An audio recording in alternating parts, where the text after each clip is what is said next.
Photography is all around us. We see numerous photographic images every day.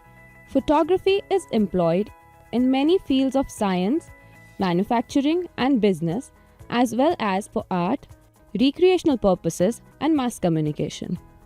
The basic purpose of this course is to provide basic knowledge of photographic processes, including the use and roles of professional services, the recognition of strong image composition, technical operation, and the essential knowledge for completion of final image portfolio will also serve as primary objectives, along with the ability to convey critical knowledge of the photographic processes.